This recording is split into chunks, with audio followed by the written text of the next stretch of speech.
在这儿留下我的姓名。什么大人？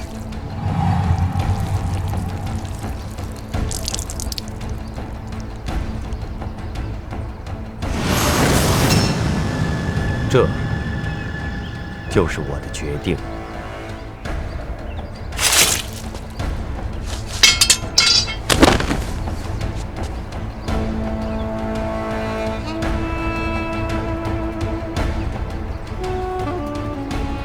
那范闲究竟是生是死啊？主角怎么能死在这儿呢？陛下，陛下中大事了！陛下，范闲死了！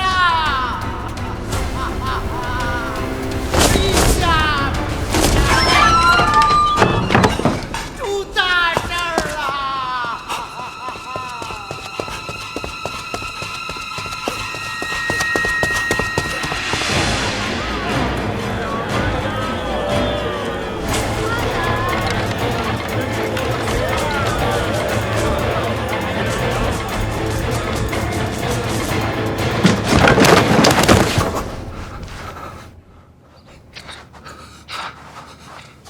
院长，院长，快别管我，召集检察院所有的人集合，快！是，快去！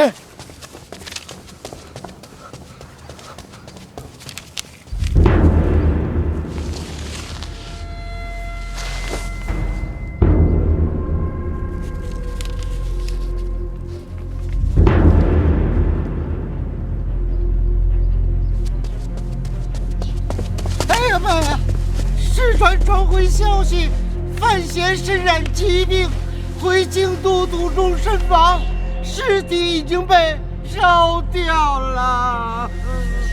传臣听了。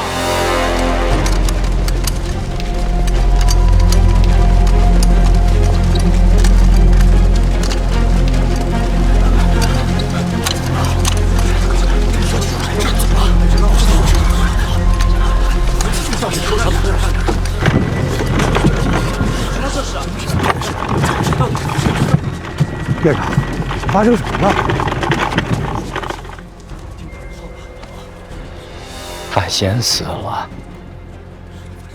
可能要天下大乱。你们在这儿候着，等我休息。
我儿子尸体在哪儿？不知道，不知道。你凭什么不知道？是你们让他接受监察院，是你们逼他出师背弃，也是你们撤走黑旗，让他以命犯险。现在人死了，剩下的就只有一句：不知道。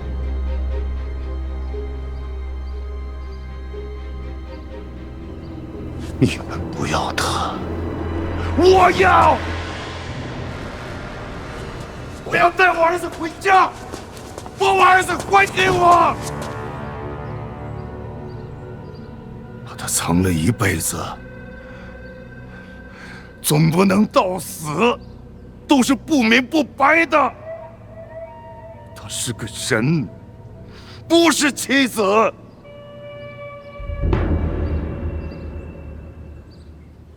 我把命赔给他。行，你现在就死吧！不行，怎么？怕死啊？一个人的命太少，我死之前总要求一个善恶全消，欠他性命的人，我都应该带走。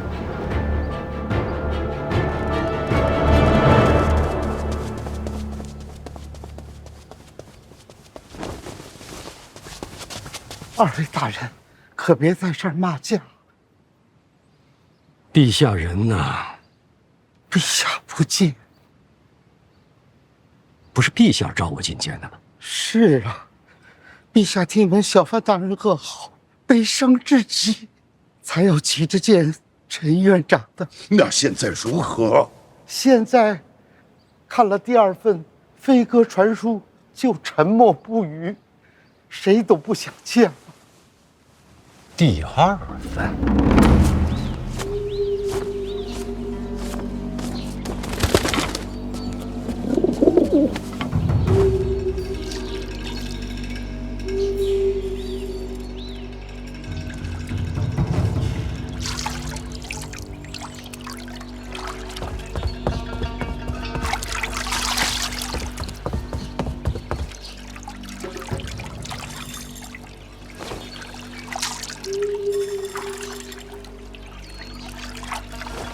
殿下，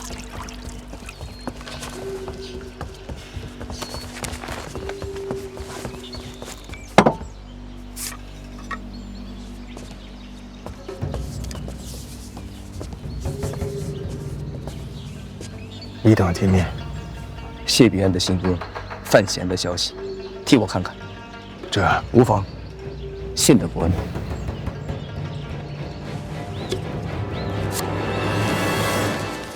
这是陛下让我肯定的。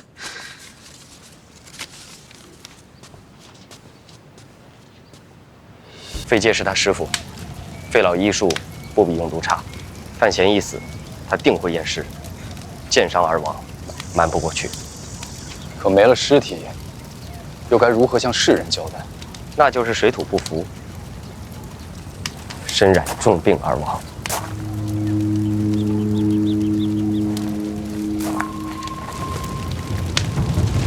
谢必安说范闲死了，尸体已经烧了。谢必安杀的？不是，严冰云背后出剑，暗算得逞。严冰云杀范闲，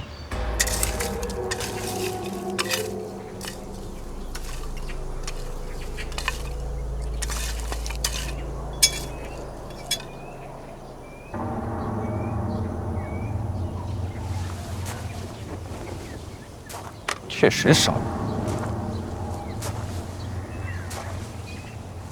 怎么，信不过我？没有，我就是想着装点留个纪念。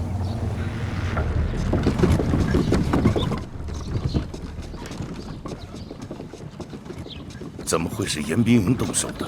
你也觉得不对？严冰云行事一切以庆国为先，平生最重律法。如今范闲这样的身份，不管发生何事，严冰云都该把人带回京都来审，怎会动手杀人？护卫传讯也不合理。没错，护卫守护范闲是陛下的旨意。若严冰云真下杀手，高达一定会将其拿下。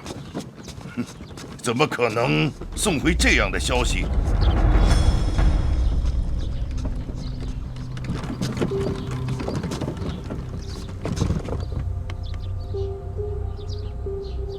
难道消息有问题？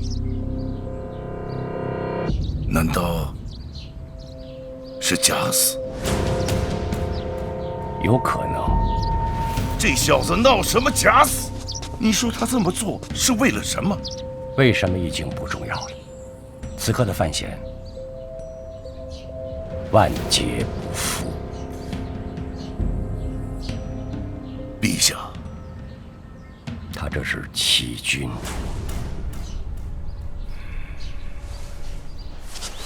不会，范闲绝不会这么轻易死。可是这确实是谢必安的笔迹。如果我是范闲，我会怎么做？假死脱身。能去哪儿呢？自然是京都。他这个人太重人情，他想瞒天过海，潜藏踪迹，只可惜，就算他化成灰，我也能认出来。什么？范闲的灰。去哪里？见驾求情。刚才不见，再去也一样。那怎么办？把四兄压下来，别闹大了。正相反，要闹大。范闲的死要有价值。殿下怎么就这么认定范闲未死啊？吴九，我有看错过人吗？可是当面杀的人，当面焚的尸，这人怎么逃了？不知道，看不穿，这才叫惊喜。这才是范闲。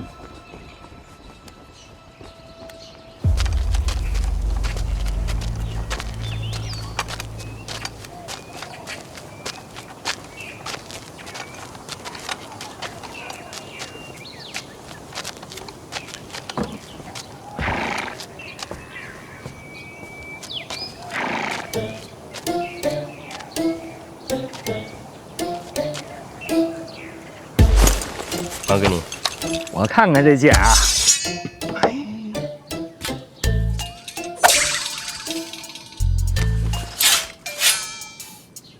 哪来的血？咱也不能让他白死了呀。大人，您补补。鸡血。你这是未卜先知，猜到会有今天。我这是人缘好。什么意思啊？离开京都的时候，三处的师兄给了不少好玩意儿。等等，等等，等等，小师弟。好，小师弟，跟我走。好，来，怎么了？你们俩在这守好啊！哎，想什么呢？来拿，我有一件重要的东西一定要给你。哎，这是，看，好不好玩？这个头啊，从这进，从这出，这里边装了血囊了，出血量自己控制。有点意思啊。哎呀，敌国办差嘛，危急重重，实在不行也可以死一死啊。哎呦！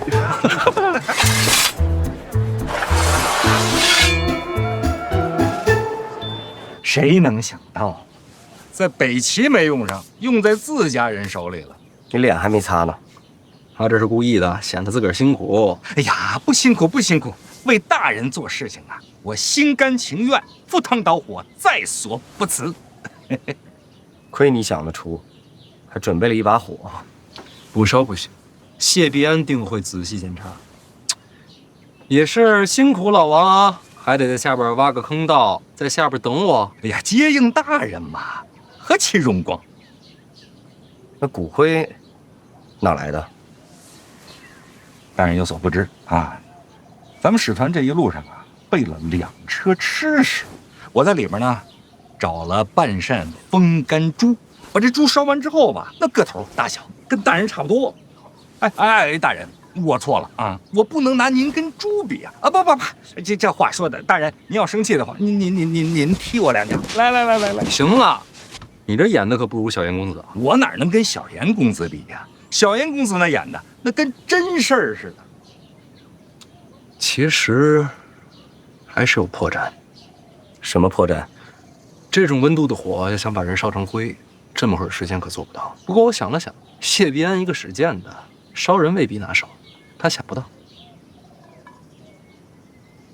你烧人拿手？我家大人烧什么都拿手，这鸡就是我跟大人学的。我家大人那是秀外慧中，样样精通，这还押上韵了。接下来呢？什么打算？滕子京、妻儿、范思哲，还有老师，要真是都在老二手里，我心不安。想救人，车队慢慢走，我先回趟京都。你胆子挺大呀。我能问你个事儿吗？什么？为什么选择站在我这边？你真不怕庆国动荡？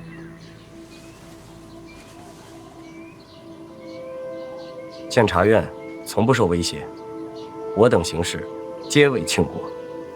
李承泽可是庆国皇子，身为皇子，却与北齐相勾结，暗中敛财，其心可诛。我忠于庆国，忠于陛下，至于皇子嘛，哼。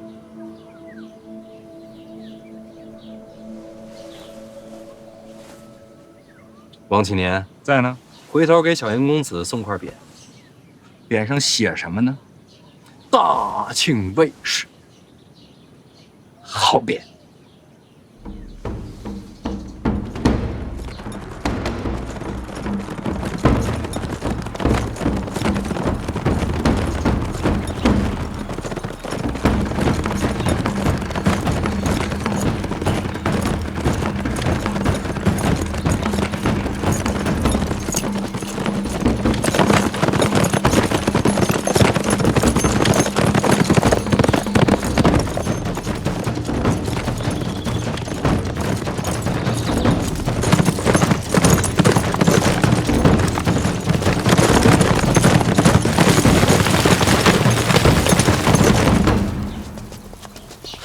老爷听说范闲的消息了，听说了。秋末慌乱，远隔千里，或许就是误传。若若平时最尊重范闲，这会儿不知道哭成什么样子了。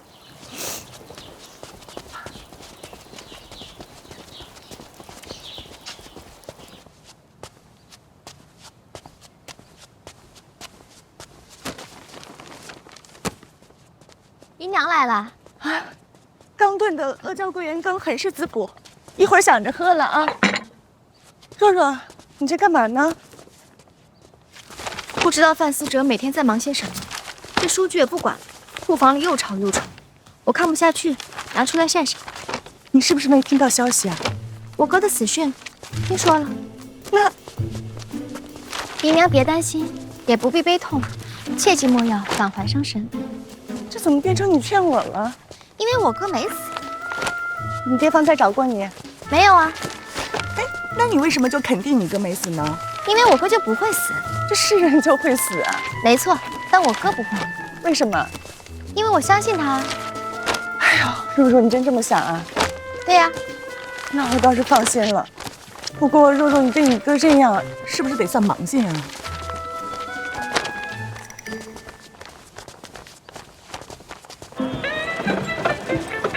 哎，老王，这又到你地盘了啊！你得罩着我。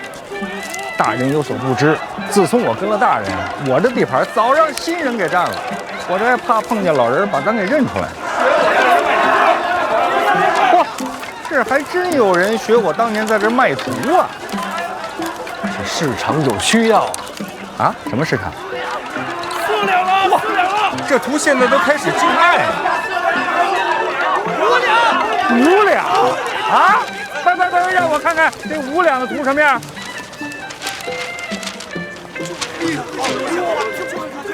就这，这也太容易骗钱了吧！啊！别生事，别生事啊！气死我了！哼！算了！人呢？都在祭拜呢，咱们也去拜拜吧。来啊，排队领香，在这里。给我也来根香。多谢。排队领香，领导全面举办。小范大人，这城门外边摆丧事，这也没人管。排队领而且这人人都在祭拜，这家人面够宽的。确实是。世书世意，诗文未见出其右。千古同悲，多情向来空遗恨。这2句也不挨着呀。是，哎，而且这话说的够狂的，有大人在，他还敢说什么“诗文未见出其右”？别乱说话，死者为大。多情向来空遗恨，这是个多情的才子。咱京都有这么一号吗？我过去看看。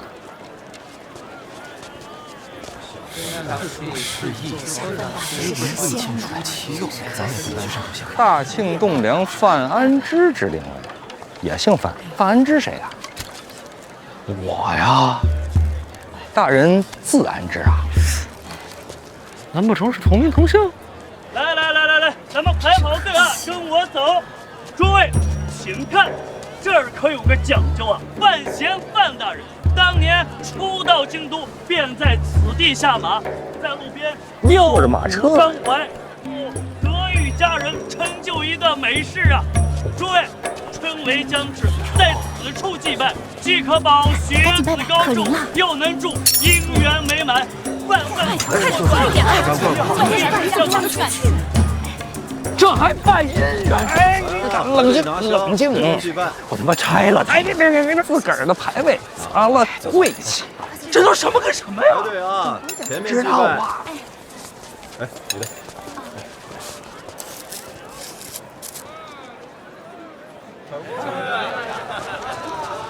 这阵仗不比过年热闹。哎呀，不愧是我呀！来，诸位请看，范闲范大人曾在此处一饮酒，一茶饮诗，差点几胜十问。大人真来过？过时。小范大人心体善念，绝百灵气。字写的还可以啊。小范大人圆满了饭饱嘞！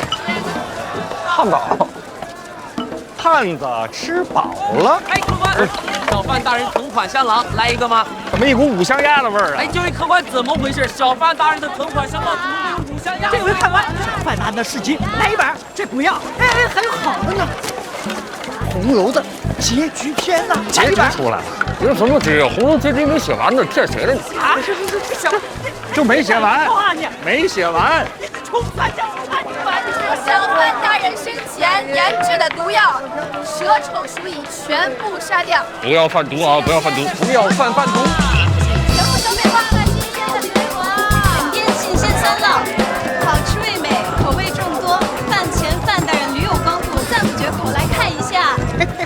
哎，大人，什么时候你也带我尝尝来呀？等我活过来，酸奶管够。大人半道假死，那消息甚是隐秘，这怎么都传开了呀？这件事除了咱俩，就只有老二最清楚。二殿下可能都知道，想不明白，他这么做图什么呢？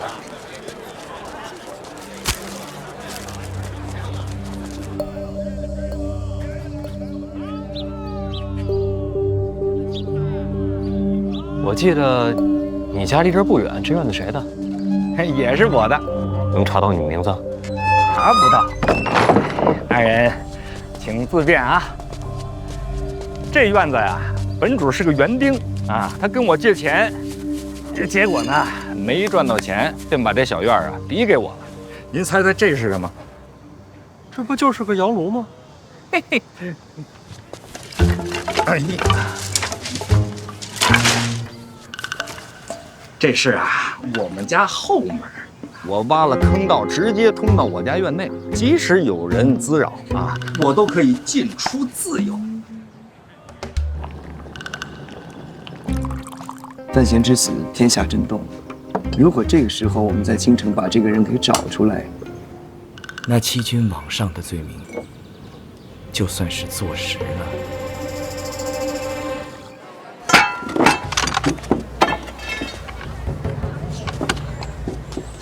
我已经在王启年家周围布下了天罗地网，只要范闲一出现，他便逃不出殿下的手掌心。王启年是范闲的心腹，又在京都多年，除了他，范闲无人可用。大人看啊，这外边，这路啊四通八达，而且都是通往城外的。这真遇上什么事儿了，咱逃跑方便。可以啊，安全院。安全院，这称呼贴切啊。可还有监察院啊。范闲可是监察院第4。回监察院，那就不仅是欺君的罪名。真要如此，这棋局的胜负就算定了。哎，我不记得监察院麾下有这习惯啊。嘿，原来呀是没有啊，可是自从呢启年有幸遇见了大人，大人便温暖了启年的天空啊啊！可是这每天过得呀，也真的是够刺激的。来，大人，您坐。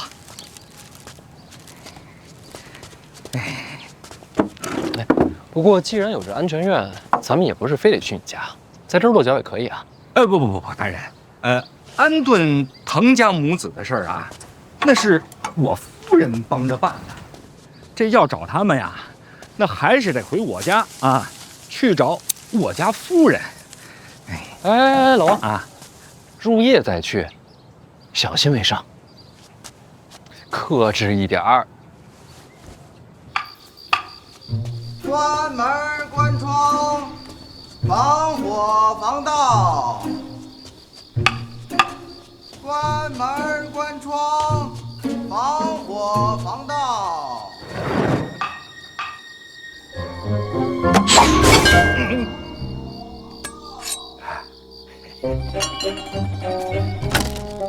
回家真好。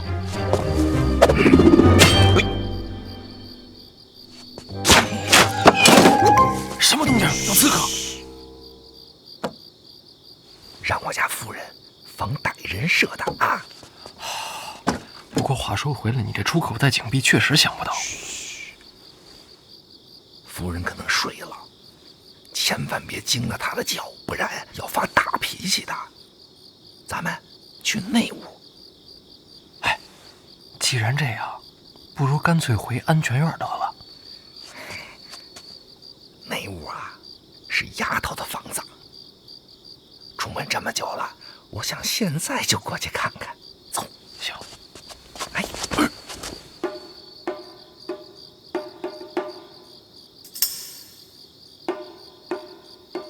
这儿啊，绑着刀呢，迈过去。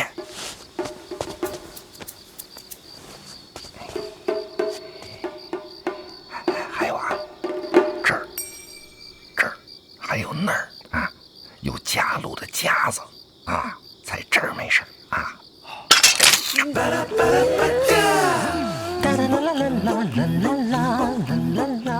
夫人这是换地方了。你爹是王启年吗？嗯。我是你爹好朋友，你叫我叔叔就行。嗯。给我的。嗯。啊，那谢谢你啊。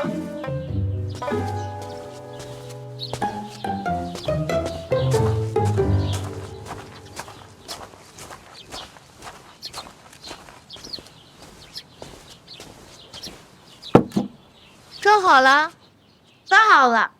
啊？娘叫你吃饭。哦，好。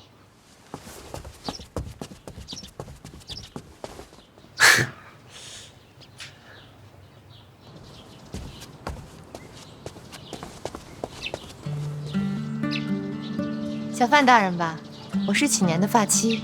千万莫叫大人，我跟老王过命的交情，按道理我得叫您声嫂子。大人请坐。启年一早出门给大人办事，我们不必等他。也是他不小事，早上才跟我说大人来了，都没准备。自家熬的粥，怠慢大人。千万别这么说，是我麻烦夫人。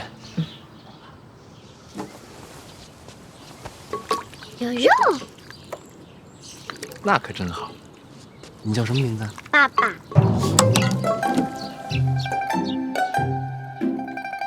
不是我叫的啊！大人误会了，孩子乳名。啊？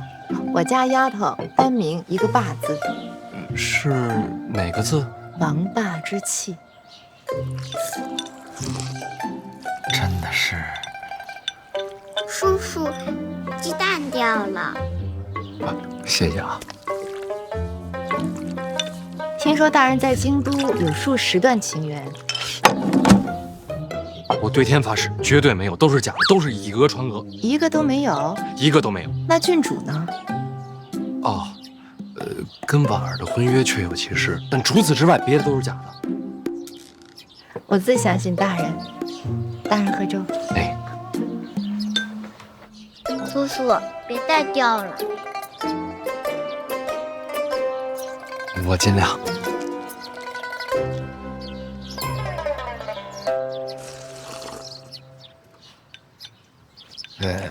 孩子这名字挺特别的。刚有身孕的时候，起年选的，没想到是个丫头。那怎么没换一个？名字硬气，命也硬些，能平安长大。好名字，好寓意。我觉得自己的名字好。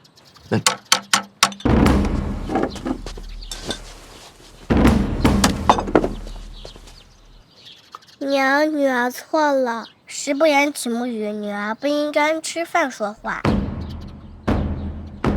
知错就改。女儿知道了，女儿一定改。起来吧。大人坐。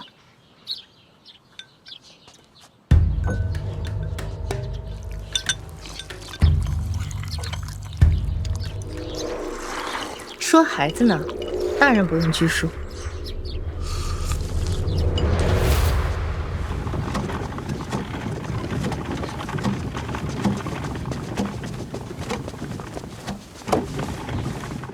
院长，年若海呢？他把自己关起来了。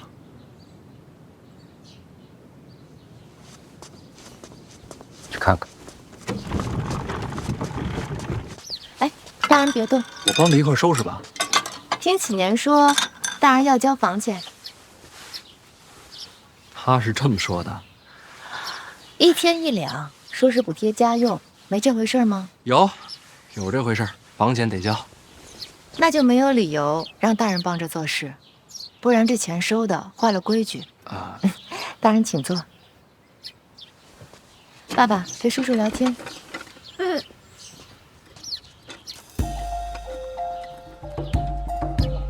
聊啥？都行啊。你多大了？我5岁了，那你多大？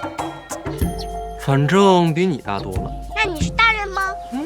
当然是了。那你为什么睡我的床？我只是借助一下。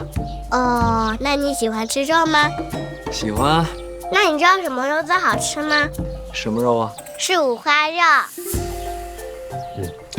有道理。那你想吃五花肉吗？想啊。娘。哎，怎么了？叔叔想吃五花肉。晚上给大人做。我不是，我没。行啊，肉也让你骗到了，帮叔叔个忙好不好？好。家里有纸吗？再找根烧过的炭条来。这爸爸，随他爹。城内已发现王启年的踪迹。看来正如院长所料，范闲没死，还来了京都。那你这会儿是等着范闲来监察院找你？他不能来这里，监察院凌驾百官，又是倾国第一重地。他如果只是因为自己的私事动用替子权力，必死无疑。你不是说陛下都震怒了吗？假死乃是欺君呢。唉，也是死罪啊。左也是死，右也是死。那你还有心思喝粥？该做的我都做了。能救他？能救他的只有他自己。范闲过不了这一关，会怎样？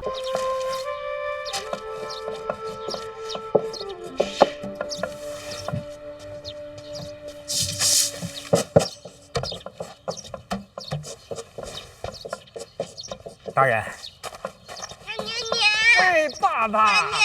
哎呀，爸爸，哎呦，呀，想死我了！哎呀，爹爹早上啊，看你睡得香，就没舍得叫你。想死我了！先忙正事儿。夫人辛苦了。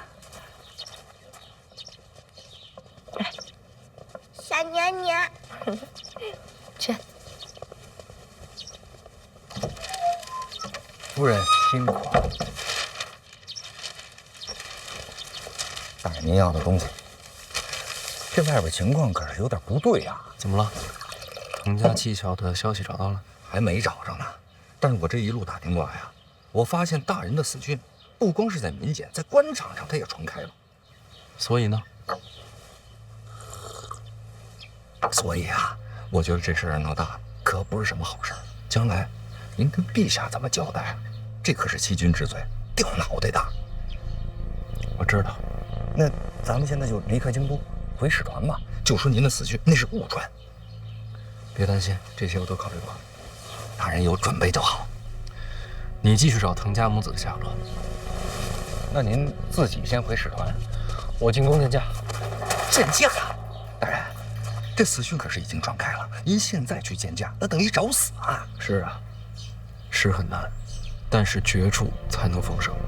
但话是这么说，可是将来咱逢不了生怎么办啊？现在先奔绝处去啊？那也没有别的办法呀，总得面对试试吧。不是，大人，那咱也不能去找死去呀。老王，我要是真死了，你赶紧搬家啊！别在京都待了，没意思。不，大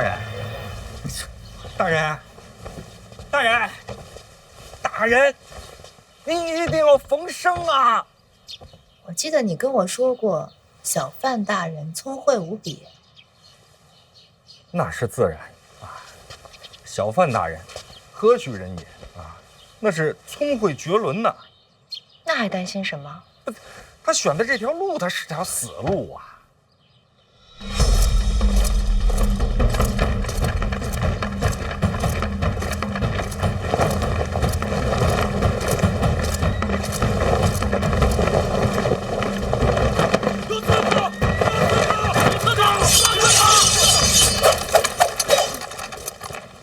各位不必惊慌，我就是单纯的一个刺客而已。你们这些人能不能给我长点脸啊？就连这扫洒，还非得有人给我告状，你们什么时候能给我省点心呢？啊！公公，侍卫传话，有刺客找您。你瞧，这人。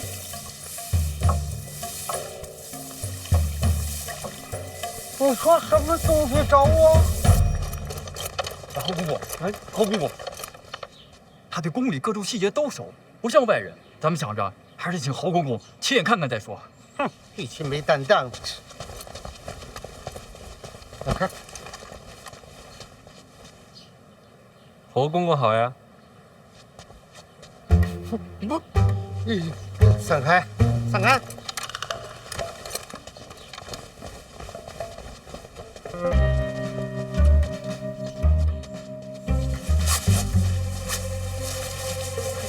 哎呦，我的范小爷，您怎么在这儿啊？麻烦侯公公帮我传句话。传什么话啊？我要见驾呀！有万万不可！陛下现在正在震怒，你要见驾就是个死。麻烦侯公公帮我转告陛下，我确实有苦衷。这是什么？所有人都告诉我，现在见驾必死无疑。我唯一的活路就是离开京都。离开京都，与死无异。照你这么说，一条活路都没有了。说对了，见驾就是去死。你要想活，就必须先死。只有拼死见驾，你才有活的生路。如果陛下这次不杀你，你就可以熬过一劫。可是我现在根本就见不到他。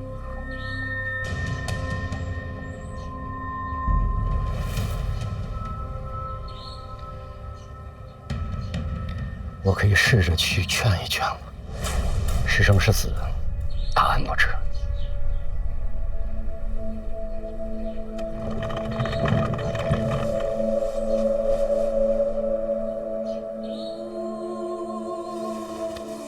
我知道你现在不信任我，这样很好。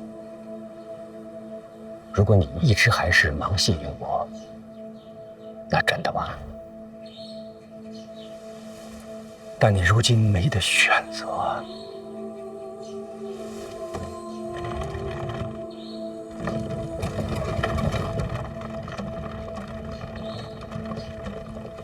等等，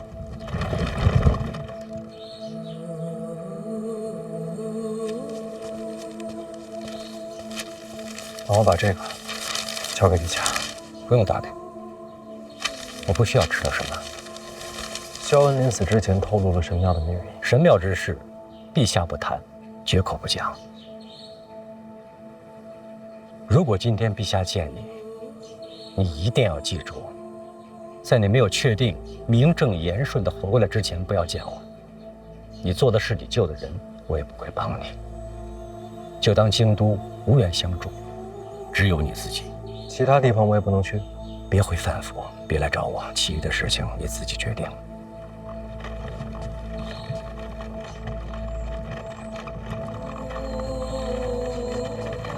多谢。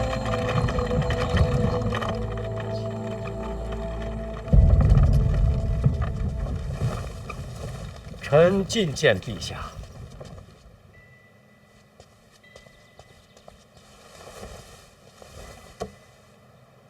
臣有喜讯向陛下禀报。范闲死讯传遍京都，已激发起我大庆文人同仇敌忾，奋发奋进。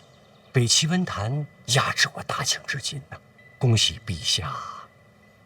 现如今时局已经改变了，我大庆文坛不再会以北齐为师。照你这么说，范闲是真该死。欺君之罪本就该死，不过他要是活着的话，也还有些用处。毕竟天下文人已视范闲为未来文宗了。如果他活着的话，那北齐文坛也会心生敬仰之心。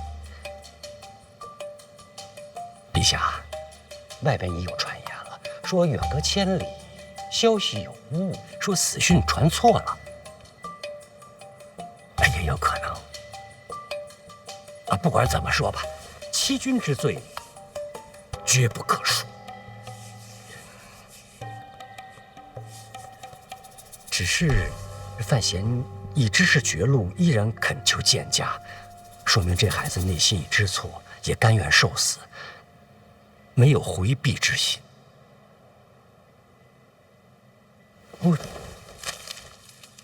您看，这是这孩子给您准备的礼物。您说这孩子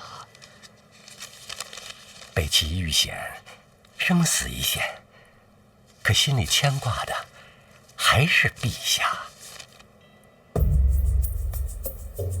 这孩子就是该死嘛！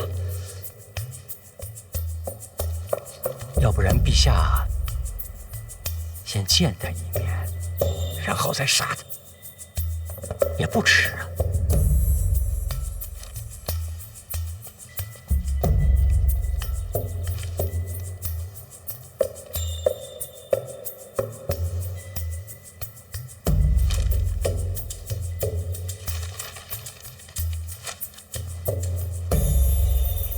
你还有事吗？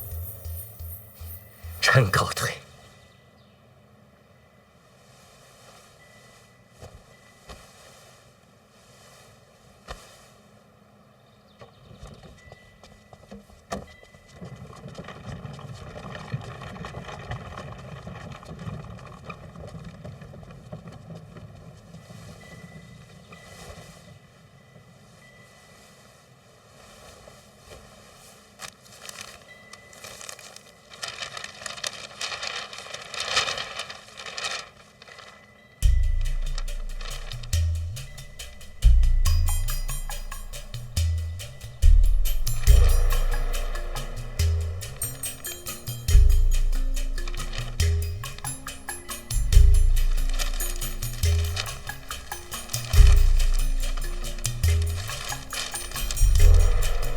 哼！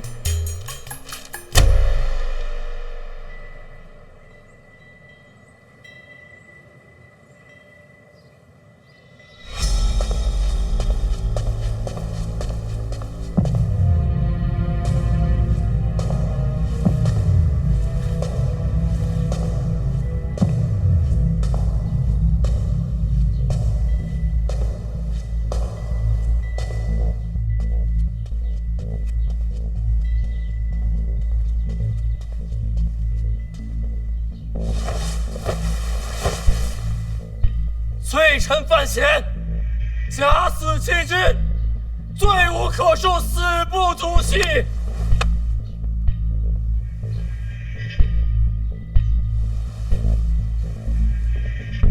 臣自儋州长大，不闻天下之事，无凌云之志。自入京都，扶摇直上，若无陛下信重，又岂有今日？臣虽未直言，但又怎能不念陛下之圣恩？臣自出使北齐，早已抱定必死之决心。所谓生死，又怎及陛下信重之万一？今日见驾，不为其他，只愿将臣北齐所知之事托付陛下，切莫因臣一人之身死，牵累国事。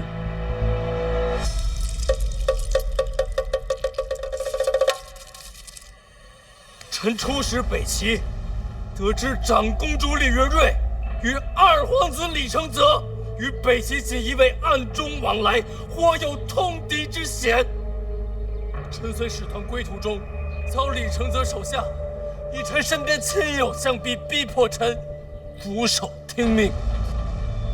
臣无奈之下，只好假死脱身。虽有缘由，终究荒唐。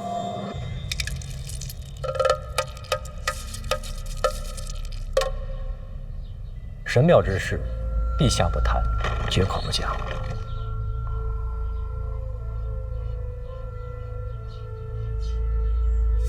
除此之外，萧文死前向臣透露，神庙之所在就在极北之地。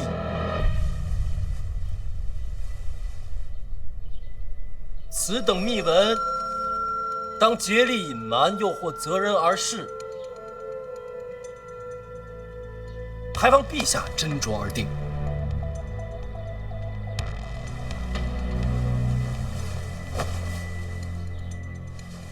臣在北齐所知所闻，如今已尽数告知陛下。至此，即便是身死，也再无遗憾了。唯一可叹的是，生死一别，再无机会为庆国尽心，为陛下尽忠。臣死后，若是魂魄有灵，亦将护佑庆国，护佑陛下。愿庆国四海归一，愿陛下无病无灾。臣言已尽，俯首领死。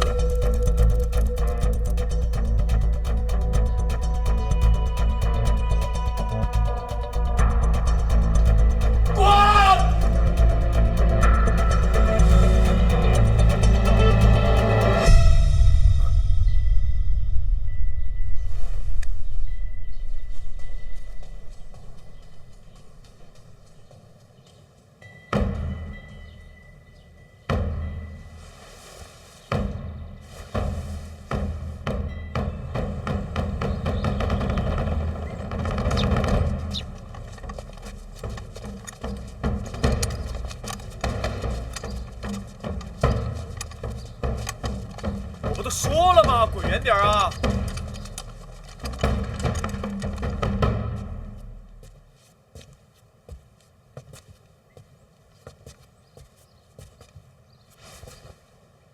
好久不见，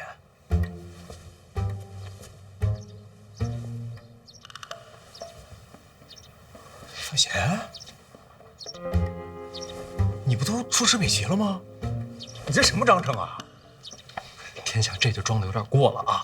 什么意思啊？城门挂着我的挽联呢，我的死讯你能不知道？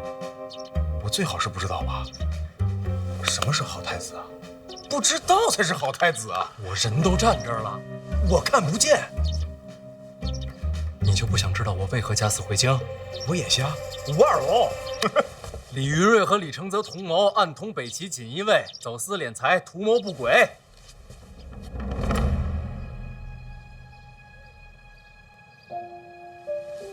老二心机重，内库财权，他可一直惦记着呢。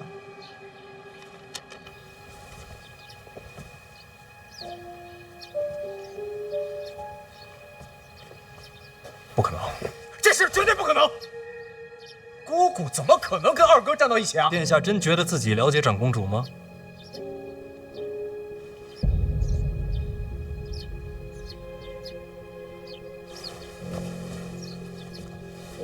你从哪儿得来的消息啊？北齐锦衣卫镇抚司指挥使沈仲有事吗？秦国边境有处小镇，名为史家镇。北齐走私物资运往境内，多在此处囤积转运。把这镇上的商铺查一遍，就能真相大白。也就是说，你所有的消息都是这个叫沈仲的人给你的，对吧？北齐小皇帝帮我查。小皇帝凭什么帮你？我接了走私的买卖，所以李承泽想杀我。我派人连夜赶往史家镇。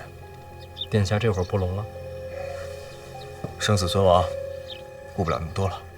我送你回使团啊。暂时还得留在京都。那你可以藏在我这儿。心领了，我有自己的事儿。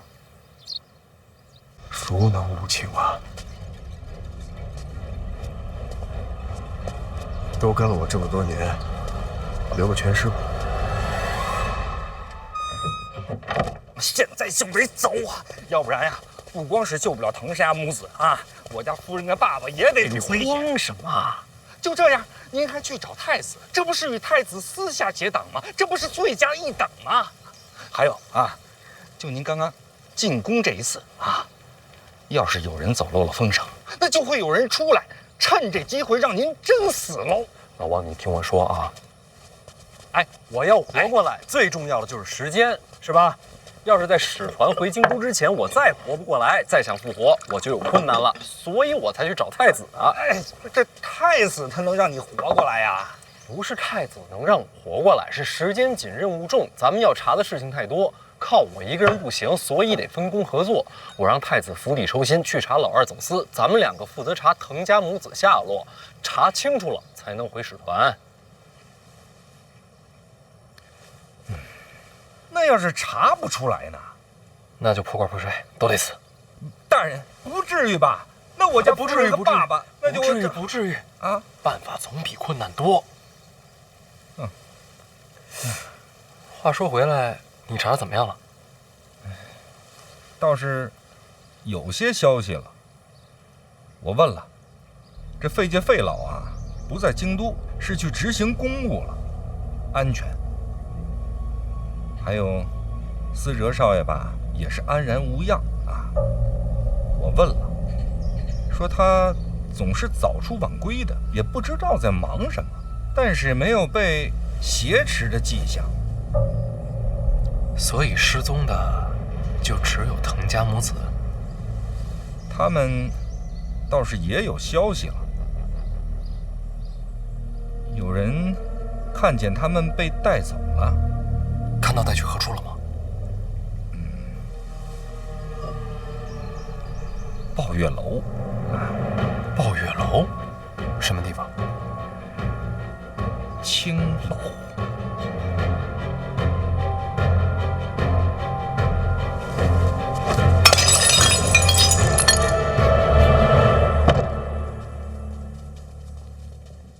你真的不打算出来？也不知道要待多久，先搬点进来。不会太久。有消息了？刺客见驾了。刺客还见驾？范闲，陛下想让他光明正大的活过来。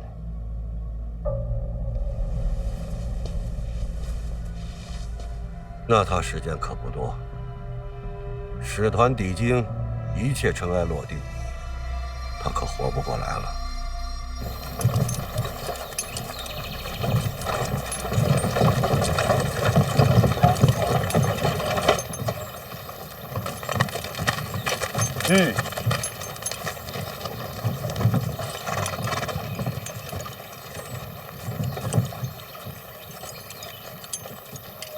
范闲都被烧了，咱不回去弄吗？不急，我观察观察，确认没意外再说。进人以后让他活过来，那陛下为什么要把范闲的死讯昭告天下呢？要让杀他的人知道范闲死后什么场面。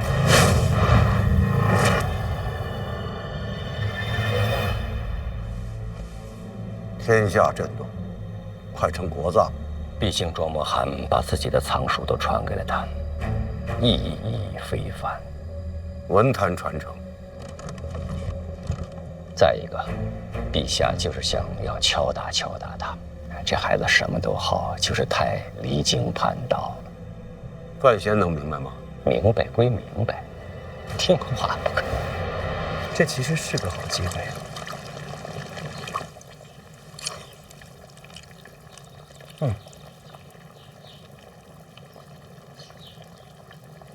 死讯传开，这个时候他若真死了，没人会说什么，还特别顺理成章。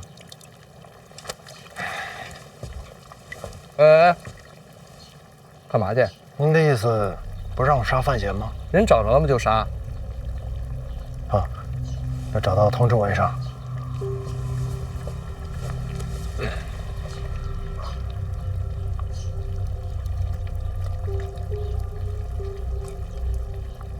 这其实啊，找到范闲不容易，但可以让他自己出现。那他应该在哪儿出现？还能是抱月楼啊！抱月楼。要想找到藤甲母子，范闲必去抱月楼。你不出手帮他吗？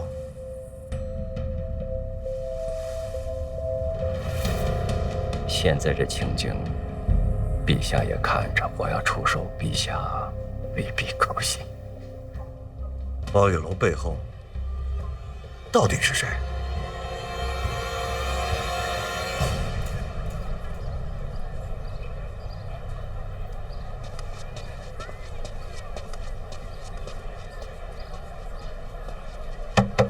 开门！能进去玩吗？对不起，没有帖子不能进。通融一下。通融不了。来，那边请啊。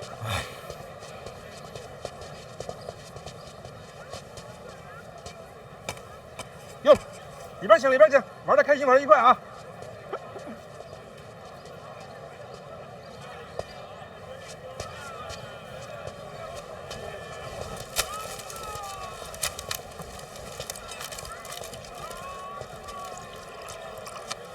这地儿外人可是进不去的。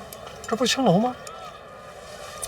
是青楼，但是规格高，挑客人必须得是有身份、有才华啊，才给你发凭证。你有这凭证才能进他这楼啊。据说这楼里边比其他青楼更安静、更高雅些。好，还是会员制，可谓会员制。哦，没什么。那这凭证，这凭证可是不好弄啊。但是我刚才问了，咱现在有一个天赐良机。什么良机？悼念诗仙，寄托哀思，就是纪念您。所以靠纪念我就能进抱月楼？哎，纪念的好的就给发这凭证，有了这凭证，你才能进这抱月楼。那怎么叫纪念的？诸位，我们今天依旧请到了3位德高望重的大人，跟我们一起见证追思盛况。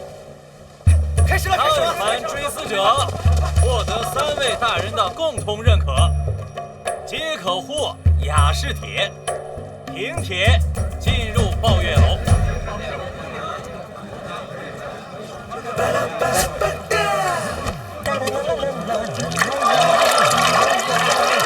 完了，为啥？进不进？王子水天上来。祈年殿后，醉酒赋诗。必有用，先进三进，还出来！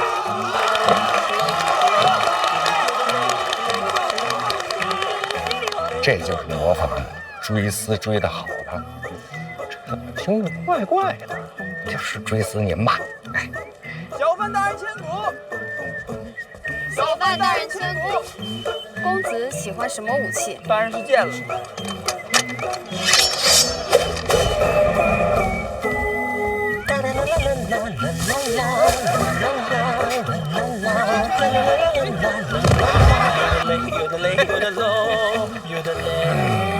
尴尬，您看这就属于追思的不行的模仿秀。模仿我大概明白了，秀是从何而来？秀就是瘦。您是比我瘦。说惶恐。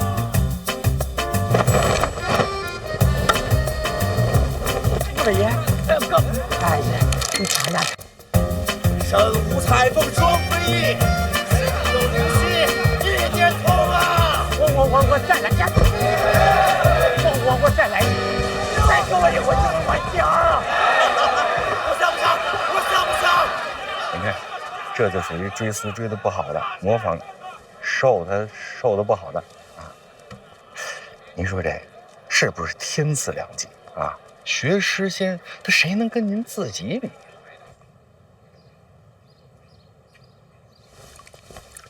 大人，咱不是要潜入抱月楼去探听消息吗？为何不报名上台呢？若是抱月楼中门大开，广迎宾客，或许还可以一试。大人啊，你怎么给大人喝这个？哦，这还行啊，这个。哎，夫人，哎，我来。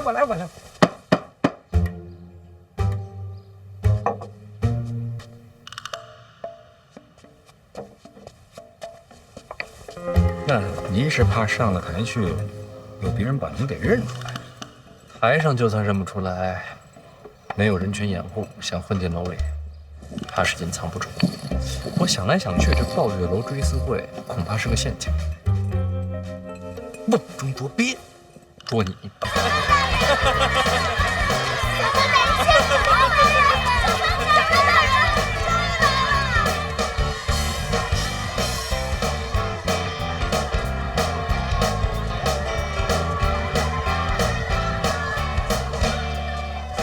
圆梦，袁大家，城市流金河夸魁，司礼礼之前，属他最具盛名。夫人怎么知道这些？咱家以前卖过胭脂、香料，青楼这一行的事，多少知道些。那你之前不说？大人莫怪，这一类的生意，今年他管得少。我得避嫌，向你学习。大人啊，那咱们是不是就从这个圆梦查起呀？这个圆梦就是抱月楼的东家吗？他虽管事，并非东家。抱月楼的东家很神秘，不知底细，从未露脸。要查滕家母子的下落，恐怕还是得找到这个神秘的东家。外人不知道，楼中人或许知道。有熟人？有位姑娘，与启年相熟。不可能呀！绝不可能！大人，王某这一生最看重的就是名声啊，说一声冰清玉洁啊，那也不为过。夫人一定是听了什么谣言了啊！桑文姑娘，今儿这手怎么这么滑呀？出汗了吧？一开始送胭脂香料，不都是送到桑文姑娘手里吗？那倒是啊。但是我跟他没有什么关系啊！大人呐，我想起来了啊，开始呢，我是卖给他一本琴谱，后来呢，又卖给他一把古琴，再后来才是夫人说的这香料啊。你这卖的还挺多呀？还卖过什么？卖过地图、红楼，这大人都知道啊。但是我见了大人之后啊，王某就只卖命了啊。夫人，刚才要不是你说起什么丧啊、什么文呐，我都把他给忘了。如今三王姑娘便在抱月楼。他不是说他只做唱曲名家，他不会。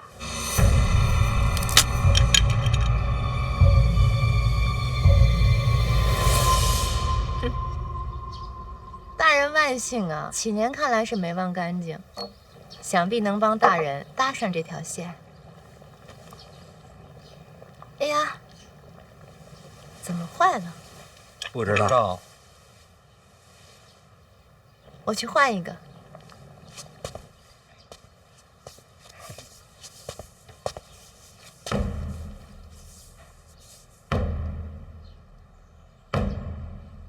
我帮着找找啊。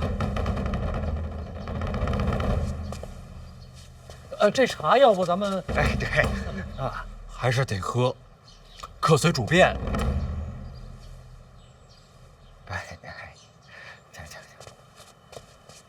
行，你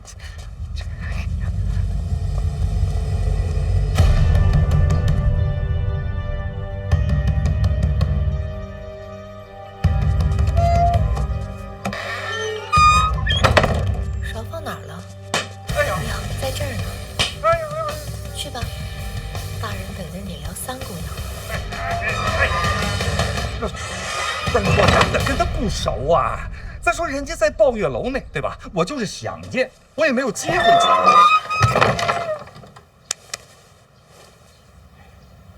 你还想？我是得想，我必须得想啊！我替大人好好想想个万全之策啊！大人，别看了，红了，手指头还挺长。哎，一会儿就好了。大人，要想见呐，还是能见到的。这青楼里的女子啊，她们的衣着胭脂都得在楼外购买。哪家铺子？铺子我知道啊。咱要想找到僧文啊，那就得去守株待兔。这铺子能让你混进去？都认识。老王，你这不冤。不是您可别多想啊，我就是偶尔在他们身上赚点小钱而已，别的没有关系。这不行吗？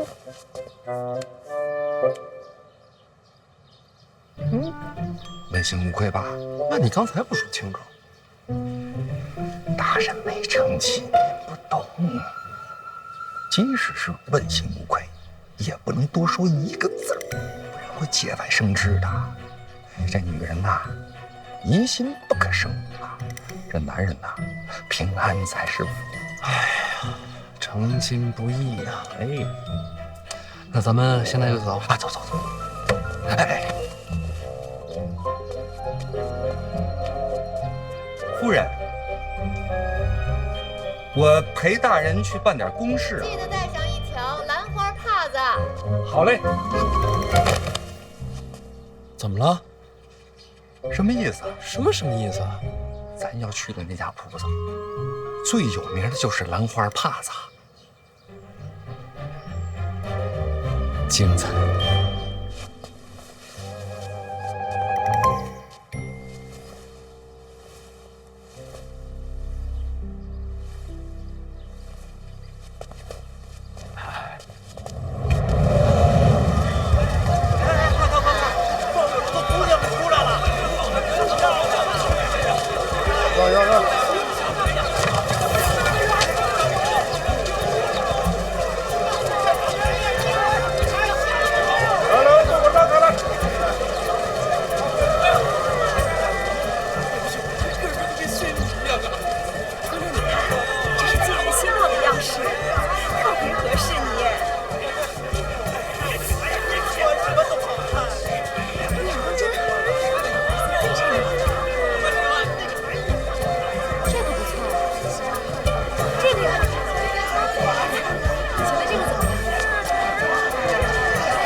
昨日晚霞如烟，我猜桑姑娘啊也该来了。上次您要的东西已经都给您备好了。姑娘请。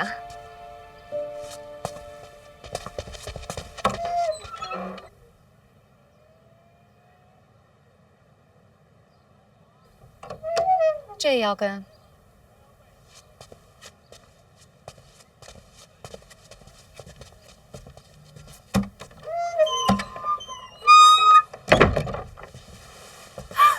姑娘，别喊，熟人，我王景言，哎，这是乔装打扮啊，这个你拿着啊，哎，这位啊，赵公子，仰慕姑娘多时，只是呢想要见个面，没别的意思，你切莫声张啊。礼太重了，小范大人。哎，小郑，我见过你，在哪儿见过？司礼里姑娘那夜借烟花驾舟，与小范大人相识，我就在楼上瞧着。那倒是有缘。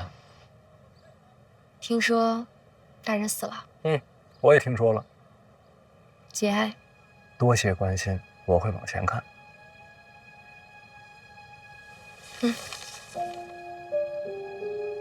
什么意思？大人是想查抱月楼？